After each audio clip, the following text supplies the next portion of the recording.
السلام عليكم ورحمة الله وبركاته. التجاني في ميزان الإسلام. تشرنو ألفا تشرنو إبراهيم ترتو في رجل تعديل أرئكم من نمدي معكم عندي الله ودي هم دي انتم بندري كووي أرى وولا هرا وقبي علاقة هند نونغ انتو تندري من جت تيتان. إن شاء الله سنستخدم الفرصة.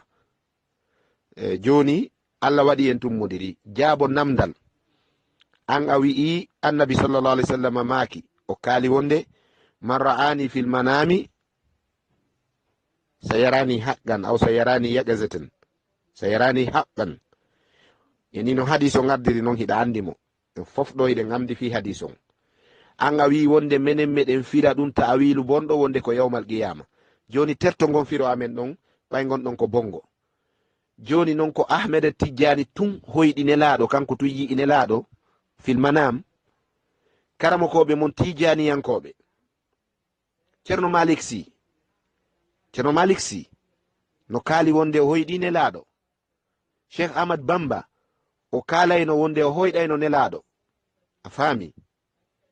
on cheikh ahmad bamba noon min miɗo teddini on yi'ugol defte makko masalijul jinan mafatihul jinan no amdini wonde on wurintaw onon e makko eɗon wi'i on ko ceerno mon kono on onon e on hiɗon woɗɗodiri sabu on no tappi on daƴƴiti on konko wonɗon e muɗum holli wonde ko e mere wonɗon kono ɓe fof e ceerno mon aboubacre segu o kadi ko suufiyankojo tijaniyankojo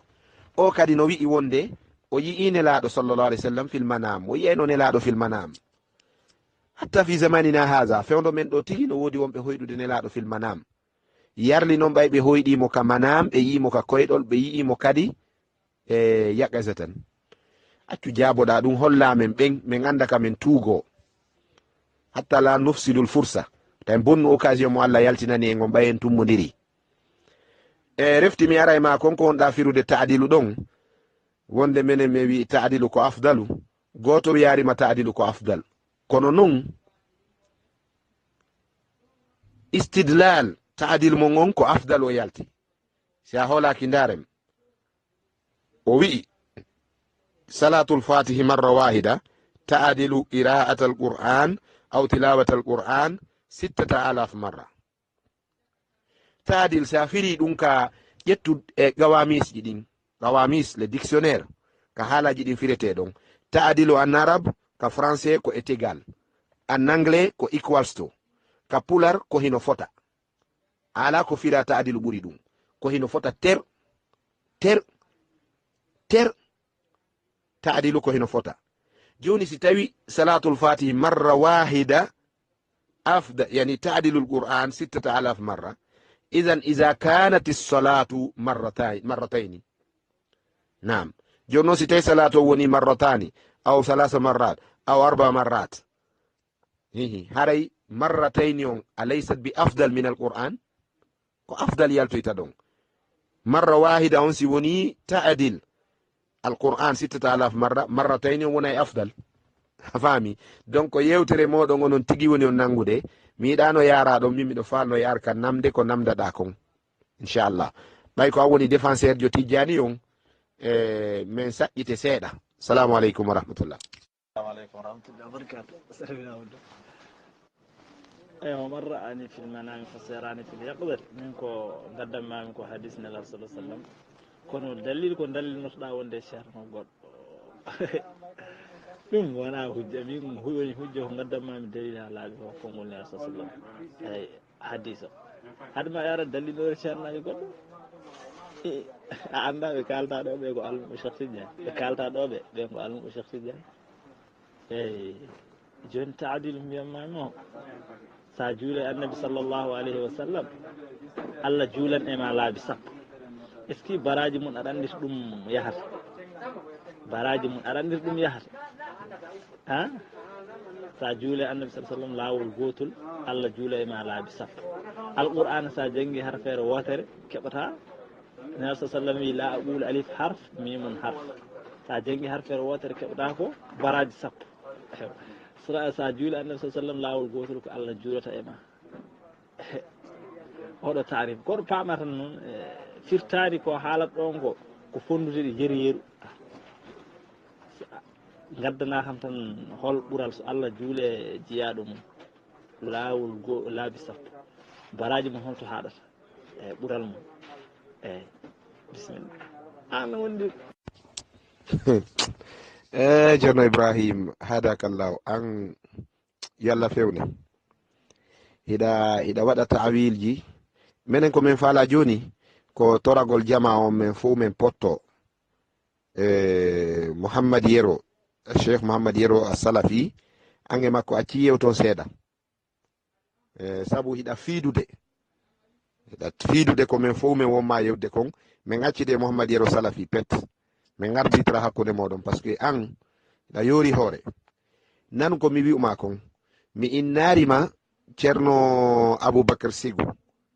ceerno Ibrahima Nias mi innarima ɓe ko almuɓe goɗɗo goo miɗo almi ɓe ko almuɓe Tijaniya kono ɓeɗo fuu kadi noon ko mi wi'uma kono laaɓi pos ɓeɗo fuu hoyɗi ɓe yi'i nelaɗo e koyɗol ko nimɓe holliri ko nelaɗo ɓe yi ba ko jinnaru ɓe yima malayika ba ma ko ben maɓɓe ɓe hoyɗi ba kamɓe andi ton kono ɓe wi wo ɓe hoyɗi nelaɗo kono noon ɓeɗo yetaki en ɓay ɓe yi'i nelaɗo fil manam ɓe yi'imo yaqasa tan ko honno yi'ugol nelaɗo ka manam e reftiri wawi wonarde yi'ugol Ahmed Tidiane nelaɗo yaqasa tan honno ɗum wawi wonde firo mu'um ko ɗum noon min faala ya laɓɓinanɓe mi yedda hadis on mi wolari inde ɓe kadi mi kaali inde ɓe wonde koɓe almuɓe goɗɗo goo ko tentinalngol matum wonde ceerno mongon o fenay sina ɗum na kanko tun hoyɗi nelaɗo ɓay na kanko tun hoyɗi nelaɗo na kanko tun waɗa yide nelaɗo yaqasa tan kadi ɗum ɗo yo laɓane taw amma ta adilu on an tigui a nangitike ɓay adi man qara harfan min kitabillahi falahu ashru darajat aɗa andi mo jangi halfere wotere ka qur'ana mo mari darajaji 10 e joni noon goɗɗo no jangude qur'ana on halfere wotere alif daraja 10 lam daraja 10 mim daraja 10 ayeje qur'ana ɗen fi addi gayril kufiyin harana ko kufiyankoɓe limi kon ko ujunaji 6 e temeɗɗe 6 e capanɗe 6 e 6 aya woni e nder qur'an 6666 verset ayeji qur'ana ɗen ko guluje 6 e temeɗɗe 6 e capanɗe 6 e 6 salatul fati ko kalimaji jelu salatul fati kalimaji jelu lima noon kalimaji ɗin kadi lima hurufje ɗen kadi e nder salatul fati ɗe ɗuuɗa ɓuri hurufaje fatiha e nasi e falagi joni noon ko honno on tigi jangiri salatul fati o marra wahida Allah juuli e makko laaɓi 10 goɗɗo jangi qur'ana on jippini fof e mayre ayeje guluje 6 e temeɗɗe 6 e capanɗe 6 e 6 mo salatul fati on ɓuriri mo qur'ana on ɗum ɗo tawka ka addul huruf ko honno ɗum wawiri wonnirde ayyatu falsafatin hadihi donc iwa ɗon kadi ara ka ɓure konko Ahmed Tidiane wi ɗon kon wonde salatul fati on ta'dil ko haala makko kanko non Allah dalari ɗum Allah yewtari ɗum annabi kalari ɗum ala e aya qur'ana on fadlu ɗon ala e hadise on ɗon fadlu ɗon ko ɗum waɗi yimɓe sunna ɓen ɓe waɗi konngol ngol ɓe jonnitimo kanko raddu iftira'atahu yani raddu maftarahu ilayhi ɓe ƴetti ɓe jonnitimo konko o feni ɗon ɓe wi ko kanko woli ɗum Allah kalari ɗum nelaɗo kalari ɗum fino famira joni en wawi évolude inchallah ta ɗo ko kanko hoore makko omo haari mataw ana a yurnake jawahirul maani a janngani ɗum ha moƴƴi eyyi Cheikh Tidiane en toon ɓurni jawahi en ɓurni wi ha qur'an ala ko pesdete hunde fof ko qur'ana ɓuuri omon haali ɗum ɗon amma tafdirul qur'an ala jami'il kalami min al adkari wa salati ala nabi ɗum fa amrun awdahu min ash-shams tono addi afdalu tono wi alqur'ana ɓuuri fof amma tafdirul qur'an ala jami'il kalami salati ala nabi ɗum fa amrun awdahu min ash-shams hay nde o haali nde ɓural salatul fatiha o pari o wi ko rubbama yattali u badu lmuqasirun yaqulu in kana hada so tawi o wi ene wawi majjuɓe hono moɗon en gara ƴellitoye hen mbe i so tawi ngallo ɓural fo salatul fatiha ne jogui ɗum ka wadde hay janngude ɗum ka kanum ɓuuri hay alqur'an o wi ala min mbiya jomum la qira'atul qur'ani awla li annahu matlubatun shar'an o wi mbiyamo ala janngude qur'ana ɓuuri dendagal hunde foof o wi sibu alqur'ana kanum ko forcé ka janngowo ɗum julde annabi sallah sallam noon ɗum ko khiyarma eyyi sa welama juula e makko eyyi wona forcé e maɗa eyyi o wi hayde o haali ɓuural salatul fati nde paari o wi kono o wi ene wawi majjuɓe hono moɗon en garoya mbiya ngallo ɓuural fof koye wadde nden hay janngude alqur'ana ɓuuri eyyi janngude ɗum ɓuuri o wi ala mbiya jomum ala kanko haalo jaabimo onon duhoɓe ɗo ɓe wata yirraki andi machallah onon tijaniyankoɓe hiɗo laɓɓinande yimɓe ɓen si a jippitike e ngol konngol wonde salatul fati on ɓura alqur'ana isan falasta bi tijaniyin ande ganna tijaniyankojo ceerno ma kanko ɗum wi ko taadilu o wi taadilu marra wahida taadilu lqur'an 6000 marra goɗɗo janga qur'ana jippina hisbaji 60 yani juzuji 50 qur'ana ayeje guluje 6 e temeɗɗe 6 e 56 ayewal fi adde gayril kufiyin a faami goɗɗo janga oɗo alqur'ana ɗuɗirɗo nin kalfe ɗuɗirɗo nin baraji jogorɗo nin fadailu ta fadailuji qur'ana ɗi fo dalil maji ko qur'ana e sunna salatu moƴƴinaɗo e hoore fenande woni salatul fati wona salatu ala nabi on ɗe yewdi fi muɗum nde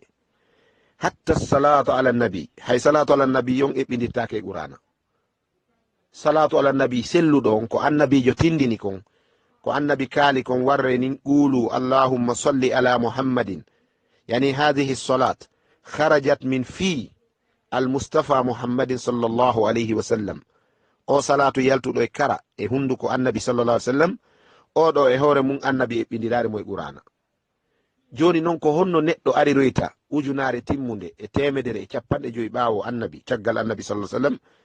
kanko o heɓa salatu mo moƴƴini tawi salatu on kadi koye fenande o yiwi sabu muhammadul bikri ko wi'i wonde salatul fati on o wi atani biha malakun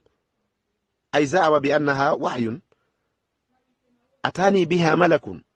هذا زعم بأن الصلاة الفاتحة لما أغلق وحي وأتاني بها ملك ثم مات أو هلك وترك الصلاة لأحمد التجاني أحمد التجاني بياري ضرب للصلاة فضائل فمما ضرب على الصلاة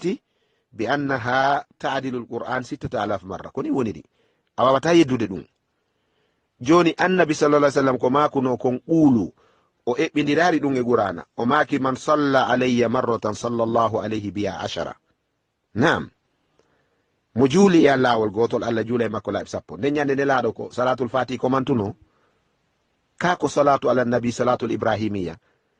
ene si tawi salatul fatihi ko dewi rewitte ɗum allah num hara salatul fatihi ɗum ko qurba num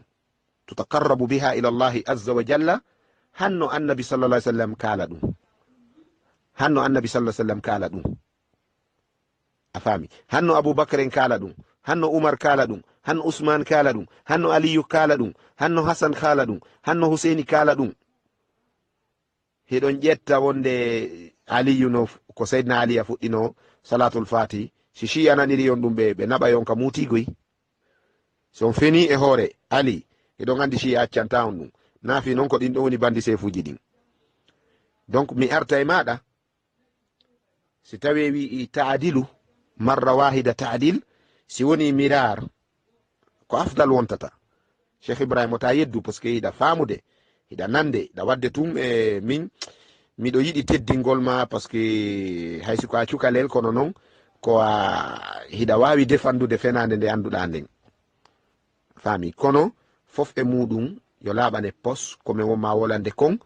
salatul fati ala dalil e qur'an ala dalil e sunna ka allah tindini ma ko nde laaɗo tindini salatu ala nabi no mari dalil ka sunna annabi no maaki ɗum allah yamiri juulugol e annabi tindini no juulirte noon si min ƴetti ko annabi addi kon min acci ko tatana annabi addi kon si on feli men e hoore ɗum haray addu dalil mo mbiyata ɗo wonde ko salafiya biɗo ɗo hoore mum salafiya o feni mo mbiɗa ɗo ma gadden kaadi salafiya wallahi hay sa addi ɗo ibnu taymiya mi murɓanmo e leydi wallahi summa wallahi ibnu taymiya sa addimo ɗo ibnu abdoul wahab mi fiyanɓe e leydi mo mbiɗa ɗo ko salafiya o ibnu taymiya hoore mum wona salafiya ibnu taymiya nde arata ko taw fergone yaara e temedde jeeɗiɗi e nogas e jeetati somi jumani eyyi 728 ibnu taymiya ko nden ari ibnu taymiya hoore mum wona salafiya ibnu abdouha wona salafiya sakkam gonɗo e zamanu min joni aɗa ɗum ɗo salafiya de ibadurrahmani de indeje tan muhtariatun pefindaɗe aɗa onon ko sunniyankoɓe sa gorko mboɗo jogui namde ceerno gaari hen ɓeydo kam kuuli o to wi itta tariqa o e sunna e deftere Allah ha ɓoyo wi ala wona ɗum mbimo mbiɗa jogui namde e deftere Allah e sunna anabi sallam mboɗo jogui hen caggue e namde o wi ala nduɗo lewru haaliteɗo ko affaire cicani aɗa wi ka sunniyanka suusa namdere e sunna mo gonɗa e dow mum o kadi ceerno bandiraɓe julɓe kalden gonga. Assalamu alaikum wa rahmatullahi wa barakatuhu. Tayyib, Ceerno Ibrahim aɗa jillidirde yewtere nden ka wonɗen e yewtude ɗon an accay ɗon natoya e goɗɗum goo min mi wiyarima ko Cheikh Tidiane Ahmed Tidiane addi salatul fati la mi wiyanarima ɗum mi wiyarima ɗum salatul fati ko yira wurin ko Muhammadul Bikri wi atani biha malakun kana no woni ɗi kadi eni Ahmed Tidiane qultu daraba ala salati lfatihi fadailan ko nimmi wiruma ɓayɗa nana arabu modi o ta tampingen ko kanko waɗi kanko piyi e dow salatul fati fadail min narima kanko addi salatul fati ɗon a toñi lantaw a toñi wallahi zalamtani kono mi yafanike ma wallahi a fawtu anka a faami ɗiɗaɓum ɗum en yeddodira salatu ala nabi na salatu ala nabi on ɗe yewde fi muɗum de a falama bonnude haala kan accu kalen fi salatul fati tertoɗa salatu ala nabi a faami salatu ala nabiyi ɗum ko amalullahi wa malaikatuhu hiɗen andi ɗum summa amrun min allahi tabaraka wa taala a faami ɗum hiɗen andi ɗum en majjaka ayeje ɗen inna allaha malaikatahu yusalluna ala nabi ya ayyuha alladhina amanu sallu alayhi wa sallimu tasliman wota yejjutu noon Allah kadi no yewti kadi ka suratul ahzab ɗon kadi fi salatu mo woni wadde e dow dendagal julɓe ɓen goy kadi a faami eyo a faami wota yejjitu kadi yuridu llahu an yudhiba ankum ahla albayti ta yejjitu kadi Allah no waɗa idhab ma dhihab ma ikhraj ɗum kadi ko amalullahi wona salatu tu woni golle ɗe Allah wi himo golla ka nder qur'ana ɗum kadi haray a kaali kadi ɗon kadi wasi a famari qur'ana kono terto ɗon a toñilan ko mi wi kon salatul fati ko Ahmad Tidiane addi mi jantanike mo Muhammadul Bikri kono a yiɗa hewtoyen ton ɓay hiɗa andi pellet si en wi'i Ahmad Tidiane ko kazab wallahi Muhammadul Bikri wonay akzab ɗum hiɗa andi ɗum ok amma ka taadilu ɗo hiɗa yewde fi ene mi landoma question mi nandoma ɗo namdal a faala wiwde salatul fati on no ɓuri awa salatu ala nabi on no ɓuri alqur'ana on ɓay yewtere ma ɗo ko ɗum holli ko salatu ala nabi tu woni golle ɗe Allah waɗi qur'ana mo jangi ɗum ko golle makko kanko janguɗon o amma salatu ala nabi ɗum ko golle Allah annon a yejjiti qur'ana ko golle Allah allahu allazi takallama bil qur'an a faami kana a tijaniyankojo si tawi ko a jahmiyankojo kadi min anda bi anna al qur'ana makhluq fal qur'anu kalamullah idan fal qur'anu amalullahi al kalamu ko amalun hiɗa andi ɗum al kalamu ko amalun idan fal qur'anu amalullah kalamuhu subhanahu wa ta'ala a faami joni ceerno Ibrahima mi landoma so tawi a falama wiwde awa salatu ala nabi on hino ɓuri qur'ana on ɓay qur'ana ko enen woni jangude salatu ala nabi on kanko Allah tigi waɗi so wi en waɗu salatu ala nabi on ko honto yamira salatu ala nabi ko juz'un min awamiril qur'an ɗum ko geɓunni e ko qur'ana yamiri a wawata ƴettude ko are nder qur'ana kon eɓɓidira ɗum e qur'anare nden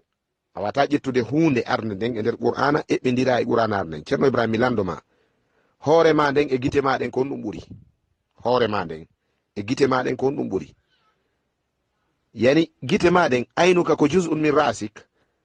si a wiyama joni yoɓe taƴu hoore ma nden ɓe itta ɓe hayka ma yoɓe ɓoru yitere ma nden si a tawi be goɗɗum e mum wona a wiya ɓore yitere nden sabu so gacci ɗon hoore nden hunduko heddoto ɗon noppi ɗin heddoto ɗon tinde nden heddoto ɗon ndeya yitere kadi heddoto ɗon kono si hoore nden iwi haray fuu yahi si a ɓori qur'ana haray a ɓorori salatu ala nabi ko ɗum mi faala ya faamu salatu ala nabi yon no itte nder alqur'ana on hara ma zala alqur'anu qur'anan li anna salatu ala nabi ko juz'un min alqur'an juz'un min awamirillahi fi lqur'an heɗa andi ɗum donc ko ɗum waɗi karamokoɓe islam ɓen no rentini eɓɓidir gongol ɗin piiji salatu ala nabi e tilawatul qur'ana ayyuhuma afdal falqur'anu afdal li anna alqur'ana huwa alladi akhbarana bisalati ala nabi ko qur'ana janni en ɗum akhil karim miijiti moƴƴa salamu aleykum wa rahmatullah eyi a memat leydi ɗum tan ngara kalna kam gollal allah e gollal jiyaɗo allah holko ɓuuri eyyi allah noon sa juule annabi sallah sallam ko allah tabaraka wa taala hoore mum duulata e ma eyyi an noon sa janggi alquran harfere wotere ko baraji keɓata e haala ka fo e waade noon cheikh tidiane wiyanima salatul fatiha ene ɓuuri alquran o wiyanima noon fo haali haala ka o pari o wi ko ene wawi yimɓe jacciniɓe e gandal yimɓe ɓe paamani ngara mbiya o haali o wi ene ɓuuri o wi so jomum wi noon ɓulna min mbiya on bal aha tilawatul qur'ani awla li annaha matlubatun shar'an eyyi kono onon mbimi kala toɓɓere garɗon tijani on murɓoto e leydi on piyata ha koyɗe mo belta eyyi amma ko mbiɗa to wonde ibrahima Niass en alhaji malik sy en koyɗi nelaɗo sa sallam mbimi ɓen ko almuɓe cheikh tidiane eyyi dalil diwata addanede e hadis nelaɗo sa sallam min gaddama ko hadis nelaɗo sallllahu alih w sallam aɗa wiya de kala hay joni hay an a hoyɗa aɗa hoyɗa an kay an koyɗol ma nelaɗo sa sallam ko mere in ko aya hadis a gaddanɗa hadis aɗa rutto e yimɓe woɓɓe e harin tawa ɗum ganduno ɗum de yimɓe pamodira amma goɗɗum ko mbiɗa wonde salatul fatiha moƴƴani walla ala yaalaka minal salatul fatiha sa yeehi to salatu sayyidina ali o siraji salatul fatiha ɗi mbiyaton moƴƴani ɗi fof nen toon eyyi wal khatim lima sabaka nena to salatu sayyidina ali julno sira salatul fatiha dal feccere mum nena e sira mo sayyidina ali julno e nelaɗo sa sallam eyyi eyyi khatim lima ughliqa wal khatim lima sabaka ɗeɗo kelme fof nen toon ceerno a murɓoto e leydi ɗo minnene mboɗo jogui namde wona onon tan namdoto e ballodiran kay ceerno kono noon cuusami namdo mon ɗum ko batte hollu tayib si a famari nde ɗo yewtere kadi aren joni e mako annabi sallllahu alih w sallam e ceerno mon tigui Ahmed Tidiane ta sikku miɗo majja jawahirul mani ana arifu zakal kitab zakal zabala ana arifu jiddan mbiɗa andi salatu mbiɗa andi jawahirul mani wona noon nden tun kadi mbiɗa andi defte goo kadi defte tijjaniyanko goo kadi faami donc cheikh ousmane ba wi'uma kon wulidna fi tilka tariqa wulidna fiha koye nder mum men heɓa koye nder mum heɓa ɗen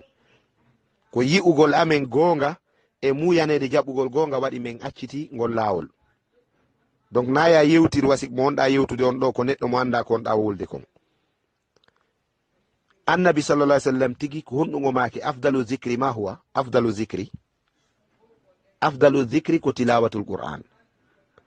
ceerno mon Ahmed Tidiane tigi ko ɗum o yamiri a faami ko kanko fetini yimɓe ɓen kanko fetini o gonon nde ɓay tanto o wiya salatul fati on tadilul qur'an tanto o wiya qur'ana wonde o wiya salatul fati on hino fota e qur'ana nani hino fota e qur'ana 6000 marra wonde kadi o wiya kadi afdalu zicri kadi ko tilawatul qur'an joni noon hiɗa arde noon wenja ɗum kadi mi alama famude de wota wenju fi salatu ala nabi ko fi salatul fatihi wonde yewde lima ughliqa wal khatim lima sabaq nasirul haq bil haq wal hadi ila siratihi almustaqim ila siratika almustaqim ala haqqi qadrihi wa miqdarihi alazim ene salatul fatihi fayda men ala probléme e firo konguɗi ɗin a faami na konguɗi salatul fatihi ɗi yetaɗa no boni kaka salatul fatihi iwri ɗon eno ardiri non e ko wi'a kon e dow makko ko ɗum woni ko boni par ce que Ahmada Tidiani wawata haala ɓuri nelaɗo sallallah alih w sallam Muhammadul Bikri wawata haala ɓuri annabi sallallahu alaihi wasallam a faami donc Allah ɓuri andude nelaɗo ɓuri wawde ɓanginde a faami waman asdaqu min allahi qilan a faami waman asdaqu min allahi hadisan a wawata heɓude ɗum Allah longini annabi yewtata sina wahyu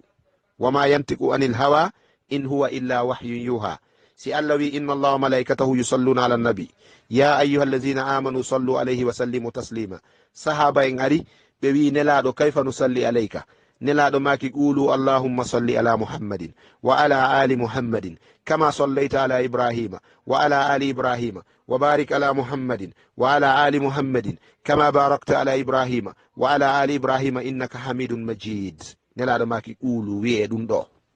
Muhammadul Bikri wi kañum naatay kalwa duuɓi 40 o toro Allah ko Allah ɓuri yiɗude ko rewire o acci ɗon ko nelaɗo tinni kon ɗum ɗo taw ko shakkun fi sidqi nubuwati muhammadin sallallahu alaihi wasallam hasa yutabaru shakkun ɗum ɗo ko taskete taw ko sikkitare nelaɗo maki qulu o yehi kadi e landagol Allah goɗɗum ngo ko ɓuri ko nelaɗo maki kon faka annahu nasraniyin faka anna Muhammadul Bikri o ko nasrani aw majusi aw yahudi kayfa yashukku fi nabi sallallahu alaihi wasallam ko honno oɗo wawi sikkitorde nelaɗo maki qulu o wiya kadi Allah jonnan goɗɗum ngo ko ɗum waɗi cheytane ari e makko jonni mo salatul fati a faami o sikki ko malaika puisque o sikkitike nelaɗo sallallahu alaihi wasallam ko gila ka o sikkiti nelaɗo ɗon cheytane non ay wa qayyadna lahu qurana faami Allah non accidimo cheytane moƴƴinoy ɗum winde kaydiri bugimo o wi atani biha malakun goɗɗo yiyata cheytane o sikka ko malaika malaika arano ñande hare yani cheytane arano ñande hare uhudu nden o trompe yimɓe o faminkini o wayli mbadi gorko moƴƴo hatta cheytane waylo aray Muhammadul Bikri hatta o sikkitike nelaɗo sallallahu alaihi wasallam donc nelaɗo makari allahumma salli ala muhammadin il fatih lima ughliq koɓe makuno ko allahumma qulu allahumma salli ala muhammadin wa ala ali muhammadin wa sallim kadi ko ɗum waɗi min wi'uma siko on ɗon salatu nun en ala yeddodiral saɗa faala wirdoto ɗum ɗo hande faalaɗa sa faala waɗay ɗum laaɓi wulure ñallal sa faala waɗay temedere nelaɗo sallallah sallam no maki aksiru min assolati alayya ɗuɗɗine juulugol e an a faami ɓe maki man salla alayya marratan sallallahu alayhi biha 10 ɗum ɗo foppiɗen andi no ton wota sikku kadi min ala wadde ɗum goyi hajo amin ala e waɗugol ɗum e micro e andingol goɗɗo meɗen wadde mais min waɗay faami amma salatul fati on ko onon andi ka itti ɗum onon e ceerno mon Ahmada Tidiani on gerda e mum ton sina feetuɗo jokkata on e ɗum salamu aleykum wa rahmatullah juram ko mbiyata ɗo ayi ko wona ko Allah walla ko wona ko goɗɗum wonde mo tagi ɗum ɗo ko kalta ɗo ko aɗa waɗɗa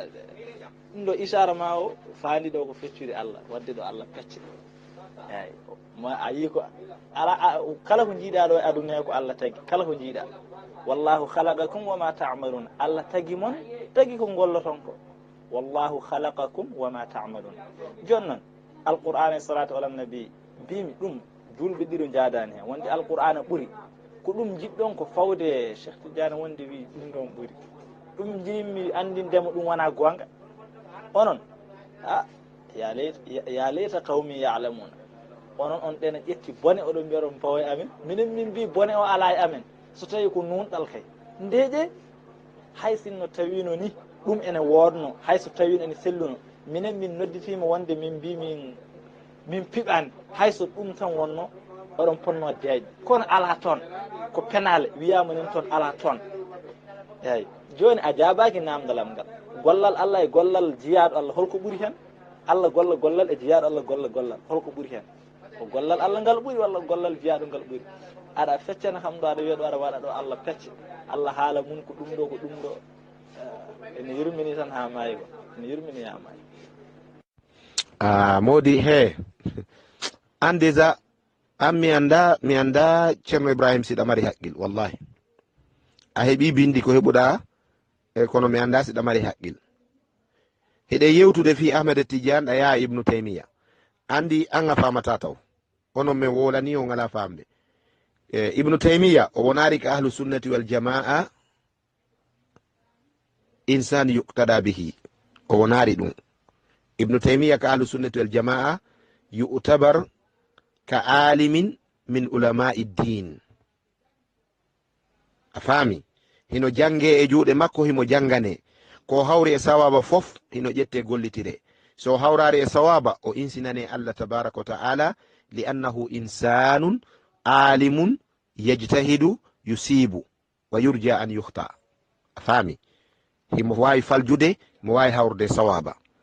ahlu sunnati wal jamaa yastadilluna fa ya'taqidun fa amma antum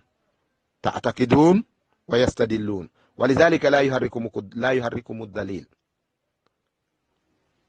فامي لا يحرككم الدليل دليل اتتاء امير موندون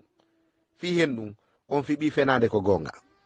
terto wallinto fi ibnu taymiya en aroye ñande goo fi ibnu taymiya en wi'i oɗo shahar nduɗo lewru ko yewtugol fi attijaniyu fi misani l'islam en aroye ɗo kadi ibnu taymiya fi misani l'islam inchallah ta jillidirange mawduji ɗin a faami e kadi allah e nelaɗo ko woni kalude kon ko woni yewtude kon si a wi a ɓannay ɗon ahmeda tijjani haray mi faama ko honɗum faalaɗa wadde a falama ƴettude kembu ɓannidira e kange e jaman siɗa yewde fi ayul amali afdal nelaɗo maki assalatu li waqtiha ko nelaɗo maki ɗum na ahmeda tijjani wata addu ɗon konngol ahmeda tijjani ka joni fi yo ahmeda tijjani heɓu gonga iyas makko on ko peesidirgol konguɗi makko e konguɗi nelaɗo sallllahu alayhi w sallam ayi ko ɗum woni jikku moɗon on ƴette karamakoɓe mon nandi noon e nelaɗo on ƴetton karamakoɓe mon dartoron allah tabaraka wa taala ɗum ɗo ko probléme ji moɗon ni allah daala karamako mon yewta wi on hihi min ƴetti ko ceerno wi kon allah e nelaɗo no yewtude inna allaha malaikatahu yusalluna ala nabi ya ayuha allazina amanu sallu alayhi wa sallimu taslima nelaɗo no maka qulu allahumma salli ala muhammadin wa ala ali muhammadin an haɗa wawi ƴettude ɗum ɗon eɓɓidira e ko muhammadul bicri jinna e cheytane ari e makko wuulinimo ko o wuuli e salatul fati ahmede tijjani jili ɗum waɗi ɗum diina hombo wawi on jaɓande ɗum an a eɓɓidiray ɗum qiyasji ma ɗin wonaɗi qiyasul ilmi wallahi wonaɗi qiyasul ilmi accu wattana haqqil ibrahim ceerno ibrahima fima min no ngalɗinilande ko honɗum men kaali tawi alaka tawi alaka jawahirul maani ene taw mi yetoma goɗɗum donc tijjani ala deftere sina jawahirul maani allah donc kala ko tawaka ka kombos ɗon haray ka zabala ɗon haray ɗum ala e lawol mon ka mi tiññini tamini ɗo mari defte goɗe wona jawahirul maani ka so tawi o tariqa bi o waali e ko ɗumani tawi ko wowlawo ko be tawa ka jawahirul maani nahnu wallahi minen kala komin yi ka defte karamakoɓe tijjaniyankoɓe mi wiyay ko tijjani jeyde faami woni yaqutatul farida woni kala yiyande nder toon tigi tigi on si min naniri e abou yazid al bastami konngol ma min naniri e imam sha'arani kum a faami ma min nani umar el fouti konngol ma min naniri ali harazim ma min naniri timsani kala mo min naniri konngol ton min ulama'i tijaniya min ulama'i tariqatikum minen min jogitoto konngol ngol ko konngol tariqa on anani ceerno ibrahim machallah andi a fuɗɗike koye jippitade seeɗa seeɗa kono noon ibrahim wallahi ɗa faala jiɓude débat men on puisque iɗe yewde fi ahmeda tijjani a egginino en ɗo ganaɓi en e salatul ala nabi bon mi pooɗima ha en iwi ka salatu ala nabi ari kadi a natti en kadi ɗo kadi e fi taksimullah wona fi sifatullahi wonɗe yewde fi muɗum ma zatullah ɗum a ganda no gasa fi hen ɗum haaju mon ala e defte aqida haaju mon ala e defte tawhid on jangata ɗum ana tahaddakum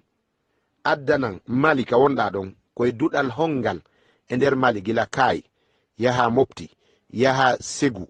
e yara noon ha tumbuktu arda ñorori ndin fof e mayri ma ara fuuta toro ma ɓundu eni fuuta toro woni ɓokki jawe woni matam woni kala e nder fuutaji ɗin yara noon ha hawdul garbi siɗi ara ha e burkina faso ka duɗe suufiyankoɓe tijjaniyankoɓe woni addani deftere wotere tawayde ko nde kitabu barmaj fi barnamiji dirasi hara nden ɗon deftere hinde tawa e programme jangeteɗo on ta ko nde aqida ma tawhid ɗum ala ton ko ɗum waɗi ko humodiri e aqida asmaullahi wa sifatihi min en poɗata ɗum fiw par ce que en bonnay waktu on e ka sakkito ɗum fayda sa wattana haqqil haɓen kono se yewti fi ceerno mon on en yewti fi salatul fatihi on ɗon haysi tawi a jaɓoyari si en waynodiri kadi hatta e yiido e kadi yewten fijen ɓay koye siɓɓe ko ɗum mi wolanoyatuma goɗɗo harno nder gano wiye oumar min ya andu taw ko e siɓɓe goy mbiɗa wawi déplacade ɗo mi yaka ma Mauritanie mbiɗa wawma invitude ma an Ibrahim ceerno Ibrahima iwa ɗon ara ga min mbiɗa mari tijjaniyankoɓe ɓe aray kam visite mi yahay ka maɓɓe visite eɓe andi noon mawqif an on eɓe andi aqida an on ɓe andi madhab an on miɗo andi ko maɓɓe kon fayda min ko woni mi wawari naɓidude ko shi'a ko goto pet mi mari jatigi sabu woni hakkunde amen meɗen teddodiri yiɗunoɗo ben an kadi o naɓidi e ben an ɓe jangidi yani o janni no ben an jannimo kadi o warayno ƴetta darsuji tafsirul qur'an e juuɗe baba an ben an jannimo mo teddini ben an sabu ɗum min e makko meɗen teddodiri kono mi jaɓata hay min waɗa munazara sako piiji go bona ɓayna yimɓe jaɓoɓe gonga donc an kadi wona ya wa'u non a faami si a ari ka tawhid ko yewtete fi tawhid min nahiyatillahi tabaraka wa taala min nahiyati lqur'an kamalul qur'an wa kaza tamamul qur'an e ko wiyete honno de fadailu sahaba e ko wewa mum ɗon tijjani e salafiya koye manhaj goto hiɗa andi ɗum koye manhaj koye mazhab koyen aqida goto na ɗon woni probléme mum terto fi taqsimullah wona ɗon wonɗen artu ka salatul fatihi ɗo ko honno salatul fatihi on fotiri e qur'ana detayanamen ɗum ko honno ahmed tijjani heɓiri ɓure hantay kanko o sincay lawol tay islamu timmi allah tabaraka taala wi alyawma akmaltu lakum dinakum kalimatu kamal ko bimana tamam timmi oɗo noon kadi artoyi onon tigi wiɗon ansha'a goɗɗo e mo garno ɗo wi lam yati tijjani bi shari'atin jadidatin innama ata bi fahmin jadidin an kadi a wolino ɗum a kalino ɗum ɓawga wiɗa tijjani ona dina kesa o addi o faami yimɓe ɓen dina kan e faamu makko faamu keso ko wiyete kesum ka dina ɗum allah no newni ɗum nelaɗo no newni ɗum so wi allah e nelaɗo no newni ɗum haray on yeddi qur'ana alyawma akmaltu lakum dinakum wa atmamtu alaykum ni'mati so wi allah no newni ɗum nelaɗo no newni ɗum haray on yeddi nelaɗo man ahdasa fi amrina ma laysa minhu fa huwa raddun a andi ko ɗimen wonma yewtude miɗo heeɗima jabawol ngol ɗo kam joni laaɓi certain ala kulli haalin mbiɗa wonde on tugani ibnu taymiya ko duttorɗo e ulama o ahlu sunnati wal jamaa eyyi ɗum kam mboɗo yaade ma ɗum ibnu taymiya kam wona duttorɗo eyyi ko andindema tan wonno ko ceerno mo oɗon pibimo omo haali kankone haala def kam waade noon kono fo e waade noon haalaji ɗiɗi gaari e onon mi meeɗa yide oɗon ɓami kato haala ɗo wiyata amma tafdirul qur'ani ala jamil kalami kan haala mi meeɗa yide wahabiyanken ene haala kan haalata tan ko haala kaga ka wiga taadilu te ɗum ko tafsir sa jiimi jawahirul maani a tawan omo haali ha fodde kayitaji tati sa jiimi hen a faman haala ka to yiiɗi faani to yaade to foof idan joni onon on gaddan haala ka bonni toon idan mata mbawa nangude kato haal ka wi amma tafdirul qur'an ala jamil kalami nangue kaɗon haala eyyi so tawi kaga ene ñawi hakkillaji mon nangue kato kay wi qur'ana ɓurdi ɗum dendagal haalaji foof no ɓuuri nangue lerde nangue kan eyyi minen kadi min mbimon o haalani eyyi ala piɓɗo ɗum te kadi o haalani noon ko mbiyata ko ɗaniɗo mettani finninde metti finninde ko ɗankiniɗo ala ko kalta ɗo arab vraiment nde minen komin fulɓe laaɓɓe ceerɗo min mbawa arab nin inchallah ceerno ibrahim ceerno ibrahim allah enta tarbut nafsaka an hiɗa haɓɓitade tun hiɗa nangude hoore ma waɗa hoore ma kaɓɓi walla e yomin accugol to konngol ko kaali to kon fi taadilul qur'an min ƴetta wonde fadlul qur'an ala jami'il kalami e ko ɗum kadi woni dina kan ko ɗum woni ko selli kono aɗa andi ko honɗum waɗayno ɗon on ɓanginayno wi on ha ceerno ahmad tijjani o faljiɗade o falji wi'ugol qur'an yani salatul fatihi taadilul qur'an harayno woni mafhum ƴetton deftere nden kadi sharhanon mo nde sharhon ka shuruhuji wiyon ɗo wallahi akhta'a acheikhu fi qawlihi kada wa kada kono on ala jaɓude konngol ngol ko ngol khata on jaɓari konngol ngol ko ngol batil on jaɓari konngol ngol ko kalimatu kufrin yani ko wiyete kon in waradat lahu niya so tawi anni e makko jolino e konko wi ɗon salatul fati on tadilul qur'an tawi anni e makko no laaɓi e mum wona zallatul lisan ko kufru noon a faami li anna yani ko ɗum ta'dil o waɗi ta'dil kalam yani salatul fati bil qur'an ɗum ko so tawi himo anni gasada al kalam bi niyatin marbutatin fi qalbihi faqad qala bi kalimatil kufri si on jaɓino ɗum ɗon si aramɓe mon jaɓino ɗum si cernaɓe mon jaɓino ɗum harayno en wallinino haala sabu enen tam kan enen kam ɓuri ɓattodirde dini shi'a wallahi salafiya ahlusunnati wal jamaa e tijaniya ɓuri ɓattodirde dini shi'a haɗe mandi ɗum tijaniya e shi'a ɓattodira few non wona fi noon kan sunna e shi'a kono ko on waɗa e woni yorere kore ɗo haala kan am a laɓɓini ka barakallahu fik siko nin harayno en gaynino haala goyi laaɓi cer menen ko min ƴetti e ko ahmeda tijjani wi kon ko konngol ɗimmol ngol fal qur'anu afdalu kalamin qur'ana woni afdalu kalamin a faami khayru kalamin wa afdalul kalam ko kitabullahi ko kalamullah fal qur'anu kalamullah amma salatul fati on si tawi himo fandino kanko ahmeda tijjani tawi ko bil qasdi o woliri ɗum faqad qala bi kalimatil kufri tawi na bi qasdin ko zallatul lisan o falju ɗengal makko morti haray yutabar khatan ɗum ɗon ko paljol wiyete a faami ɗum ɗon haray ko paljol rabbana la tu'akhizna in nasina aw akhtana en fuɗɗike famodirde mahin tum inchallah min sa jaabinoma kam tan gollal Allah e gollal bani adama hoko ɓuuri haala ka ko sala ko Cheikh Tidiane haalanno ɗon ko laaɓan ha laaɓa cer eyyi sa jaabinoma ɗum tan haala ka gas sa juuli annabi sallallahu alaihi wasallam salatul fatih juulde annabi sallallahu alaihi wasallam ko woni joni janggo salatul fatih pira joni noon sa jaabinoma kom tan gollal Allah e gollal jiyaɗo Allah holko ɓuuri hen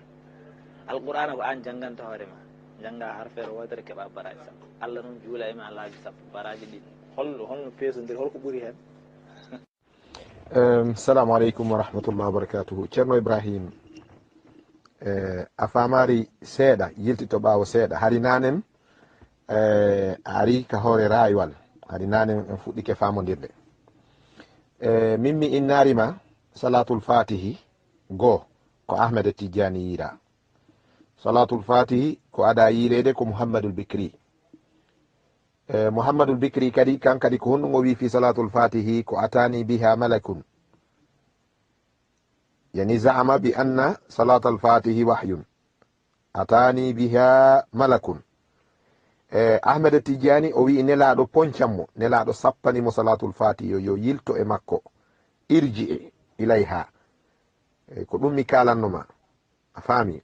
ok kono mi yaafike ko toñuɗalan kom refti kadi salatul fatihi kadi wi'uɗa ko salatu ala nabi accu senniniren salatu ala nabi kala mo wiɗa ɗo waɗani en salatu ala nabi laawol heɗa andi ko addata kon kala wiyaɗo addani en ɗo salatul fatihi iɗa andi ko jangata kon ka allahumma salli ala muhammadin wa ala ali muhammadin kama sallayta ala ibrahim wa ala ali ibrahima wa barik ala muhammadin wa ala ali muhammadin kama barakta ala ibrahima wa ala ali ibrahima innaka hamidun majid ha ko oɗo siga de anda salatu ala nabi oɗo woni de lolluɗo andaɗo iwa ko honɗum addi ha ngo wiya salatul ibrahimiya koko annabi ibrahima woni ndetton kon amma salatul fati miɗa andi firo ngon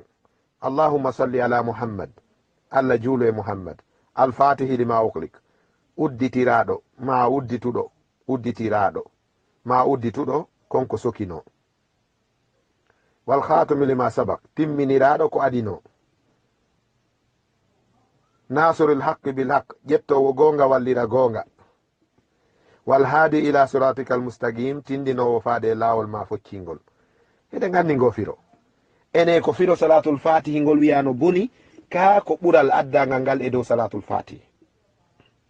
ceerno ibrahim fi yo hiwar men on yo feewu e fiyo fotu ananiri ha hande sunnayankejo salafiyankojo anani ha hande julɗo no wi'a firo salatul fatihi no boni ananata ɗum a faami ceerno moɗon on ko ɓural ngal o waɗani salatul fatihi ngol ha o waɗi salatul fatihi ta'dilul qur'ana 6000 marra haala ko ka feewi wo ko ka feewi ceerno ibrahim gollal ko ngal laba wo ka islam an tigiɗa andi si tawi yamirore allah ala e maggal tindinore annabi sallallah alih w sallam ala e maggal ko landanoɗa kon nanen ko cheikh ibrahim sallandima kon ko ɗum wiyete bid'a meɗen mari ceernoɓe eɗen mari ceernoɓe fulɓe babiraɓe men fulɓe fuuta guine ga fuuta dialo heɓe make ceerno samba mon mbeya ɓen ɓe fatinoke neeɓi waɗi duuɓi temeɗɗe ɗiɗi goɗɗum ni bi ɓe fati heɓe maki kullu qurbatin awradaha al ibadu kullu qurbatin awradaha al ibadu fi sabili al ibada biduni dalilin min al masdaraini fasammiha bid'atan aw dalalatan kullu qurbatin awradaha al ibadu min sabili al ibada kala battorngal allah ko jiyaɓe ɓen ɓannitori e laawi dewe biduni dalilin min almasdaraini ay alqur'anu wassunna tawa ala dalil ka qur'an ay ka sunna ceernoɓe maki fa sammiha bid'atan aw dalalatan wi'u ɗum ko bid'a ma wiya ɗum ko majjere heɗa geli ko imamul awza'i wi ko ceerno ibrahim o wi iyakum wal bid'a walaw zakhrafaha nnas min rentini on e bidiyaji ɗin terteɗi haysi yimɓe ɓe labiniɗi idan wona ko fira kon e salatul fatihi sellinta salatul fatihi ko yarli allah no yamiri salatul fatihi yarli nelaɗo no tindinde salatul fatihi salatul ibrahimiya haysi firo ngon wona ɗiya firoji tawata si firama labete ha kono ɓaytun nelaɗo maki ƙulu wi'e allahumma salli ala muhammadin nelaɗo jangi salatu hon a o lanni oɗo be o rewire allah tabaraka wa ta'ala salatul fatihi ɓaynane laɗo maki ɗum ko ahmed tijjani nanira ɓure mum ko muhammadul bikri ɗum yiira dalil ala wonde ko allah jonnimo dalil ala wonde ko nelaɗo jonnimo wonaka qur'ana wonaka sunna ko ɗum addi yo salatul fatihi on wonu bida tertofiro salatul fatihi ƴettu ko ñawa kon e dow salatul fatihi ɗon harayno e wallinino haala a faami wona wiyede ɓay ko salatu ene ceerno ibrahim mi landoma hayru afdalu dhicri bada al qur'an ko honɗum ko gawlu la ilaha illallah ko tahlil ka attahlil afdalu dhicri bada al qur'an dhicruji waɗeteɗi ɗi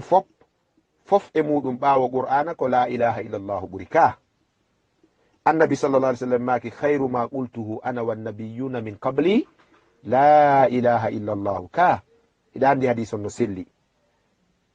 hadis on no selli o wi ko ɓuri moƴƴude ko min mi wowli min e annabaɓe attinoɓe lamɓen ko la ilaha illallahu caggal an kadi jogite ɗum ko ɗum tinnini kono sa darike juulugol ɗo fi ko la ilaha illallahu ni afdalu zicri ceerno ibrahim a fewti qibla istaqbalta al qibla wa rafa'ta al yadayni haswa al mankibayni aw al uznayni a towni juɗɗen ha ɗe feppodiri e balaje ɗen ma noppi ɗin a wi'i la ilaha illallah alhamdulillahi rabbil alamin arrahmani rrahim maliki yawmi ddin iyyaka na'budu wa iyyaka nasta'in hanga jofini fatiha sa salmini ɗon hara ya juuli hara ya juulari atayta bi afdali dhicri walakin lam tusalli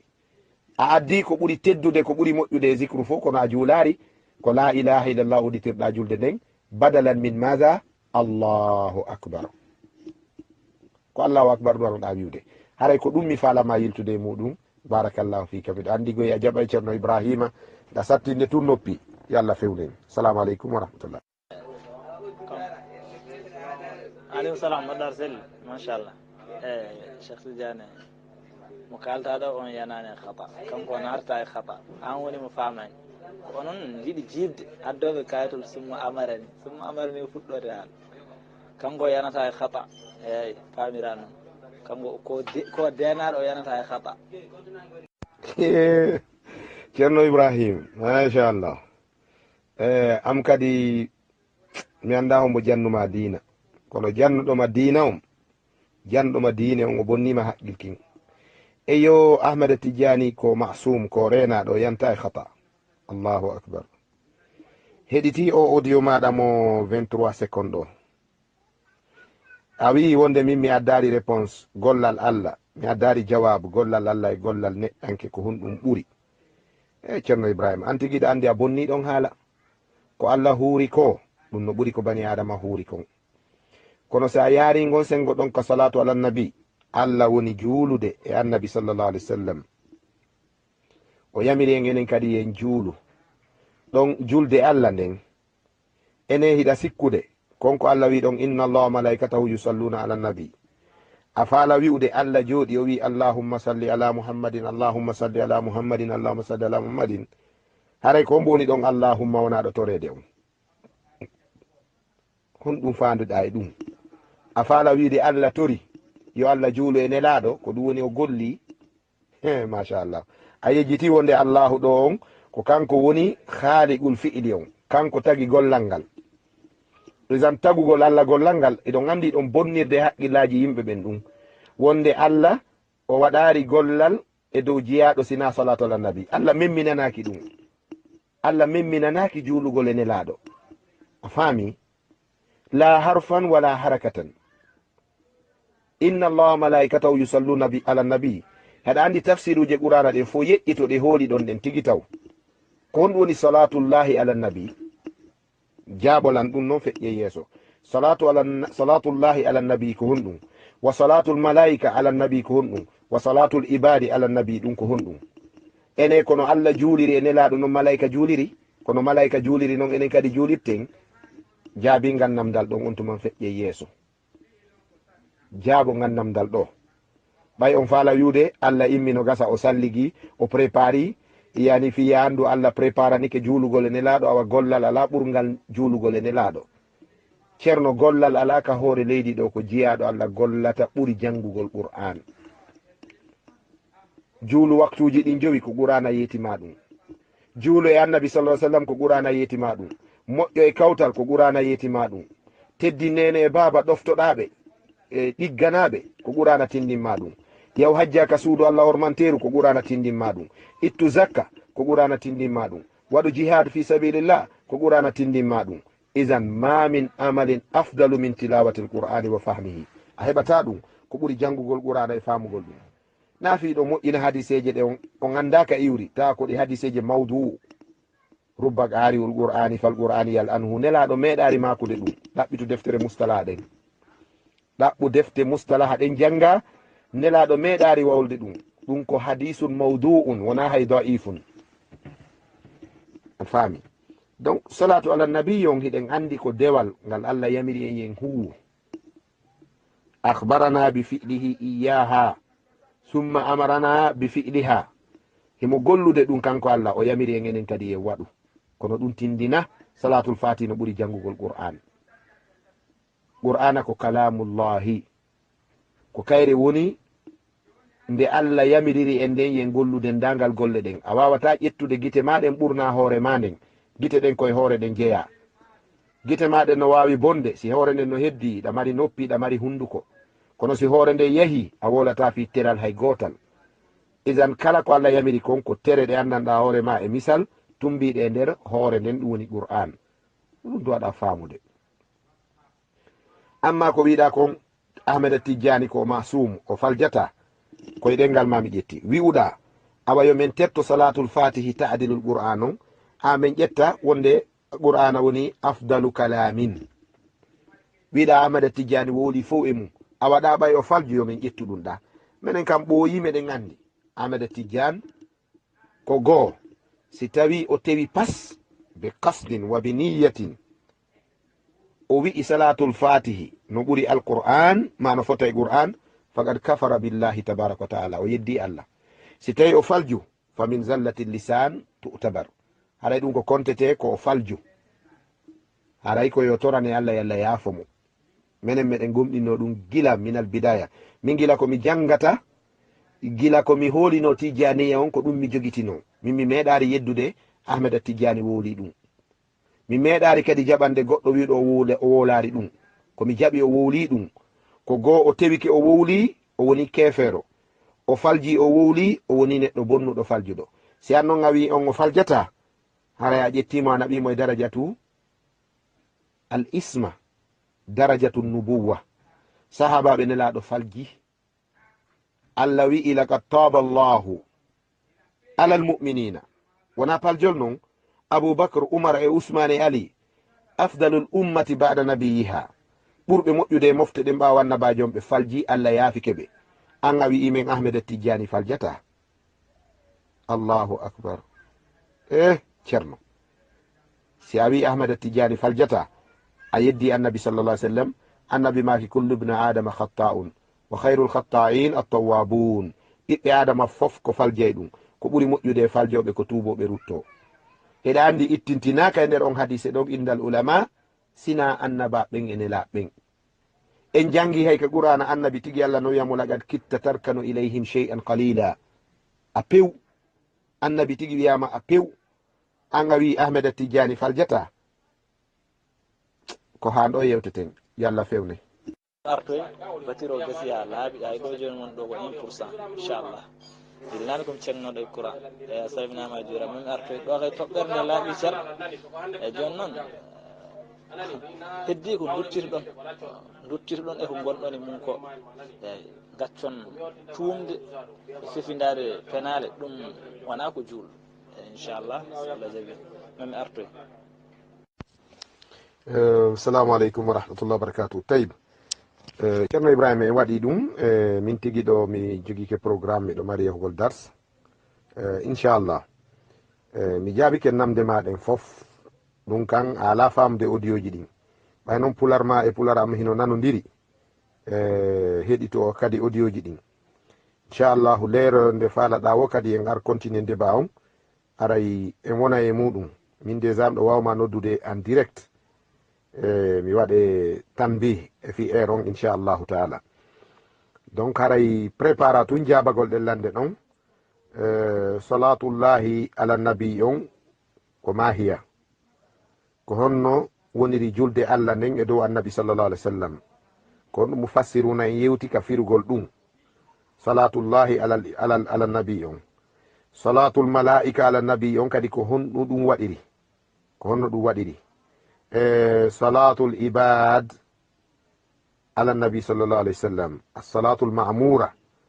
julde nde yamiraɗe nden yen juule annabijo nden kadi ko honno donc sendinirana en ɗen tati ɗon hara yejjitari addugol jawab ɗeɗo yandi sabi allah sa addi ɗeɗo en heɓayno évoluer en yaare yeeso ɗo kan ko wiɗa ko laaɓi cer ala fusande kadi ɗo ko suuɗi ɗo konngol ma a rutti men wonde ay men tertogolɗa konngol ahmeda tijjani yo men yahangolɗa bal tariqa tijjaniya hiɗa anndi ngol laawol wonangol wajib wonangol mustahab bal ngol ahmeda tijjani ko kontingol ko ngol fadailu ka makko o wawata wiide ngol ko ngol farilla on wawata wiide ngol ko ngol sunna par ce que o ngalana ɗum dalil la min alqur'ani wala min assunna on wawata heɓude ɗum bal ko neɓuɗo yirgude ko neɓuɗon yiltodirde ko yaltata ko wonde laawol ngol ko ngol bid'a ko woni e nder maggol kon ko jahal ko dalal bal ko yiyete nder ton ko bidiyaji e shirkuji